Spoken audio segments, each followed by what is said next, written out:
Autre chose maintenant, vous savez ce que c'est ça, Patrick?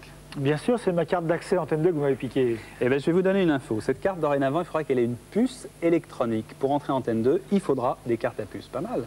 Oui, mais enfin, vous comptez quand même pas m'épater. Parce que moi, des puces, j'en connais plein. Porte Saint-Ouen, j'en ai vu à bord des ordinateurs, j'en ai vu dans des satellites, j'en ai vu passer un certain nombre dans ma carrière. Et j'ai même des copains Lyon, comme celui-là, vous voyez, qui se promènent avec des puces électroniques dans les poils.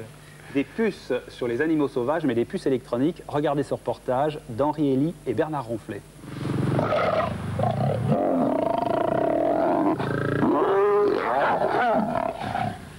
Au cœur de la vie sauvage, seul l'animal est roi. Le temps ne s'égrène pas en secondes, mais en besoin. Boire, manger, dormir. En un mot, vivre simplement. L'Afrique et sa brousse, l'Amérique du Nord et ses forêts denses.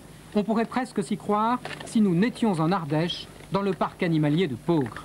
Pour la plupart de ces grosses bêtes, le pays d'origine n'est plus qu'un vague souvenir. Certaines sont même nées ici et possèdent déjà leurs habitudes. En général, la première chose qu'ils font en sortant, c'est d'abord ils s'éclaircissent la voix, alors ils nous font un petit concert.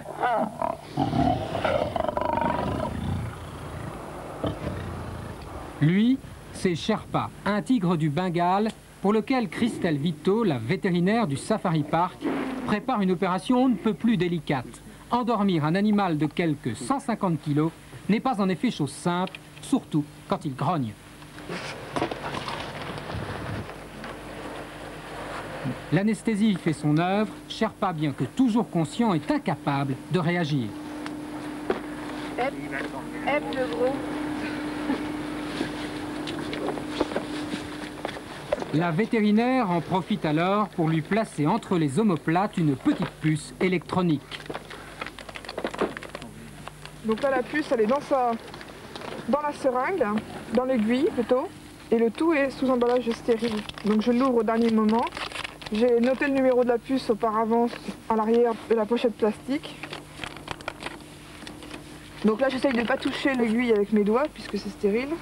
Elle se visse donc sur la partie piston. Donc là, il y a un gros ressort à l'intérieur. C'est ce qui va pousser la puce sous la peau. Donc là, j'ai toujours rien touché. On a la taille de l'aiguille. Je pique. Donc là, je suis sous la peau. Je vais aller un peu plus loin pour être sûr que la puce ne ressorte pas. Je vérifie que je suis bien sous la peau, c'est-à-dire que quand je bouge mon aiguille, je vois que ça bouge sous la peau. Et non pas sous les poils? Et non pas sous les poils, exactement. Et ensuite, je pousse, tout bêtement comme ça. Voilà, je retire l'aiguille. Ça aille même pas. Et désormais, ce beau tigre possède, grâce à cette puce d'1 centimètre de long, une véritable carte d'identité à laquelle correspond un numéro. Celui-ci sera immédiatement reconnu à l'aide d'un lecteur. Voilà, c'est l'appareil qui va me donner le numéro. C'est-à-dire que là, il y a un écran avec cristaux liquides. Et donc le numéro que j'avais inscrit derrière la petite pochette vient de s'afficher là sur l'écran.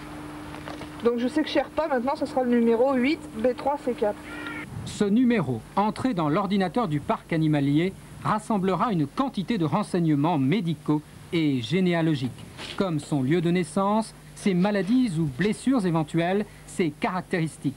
Ce tatouage électronique, déjà très répandu aux États-Unis, permettra dans un premier temps un recensement électronique d'une précision absolue des espèces en voie de disparition et pourquoi pas le repeuplement de leur pays d'origine.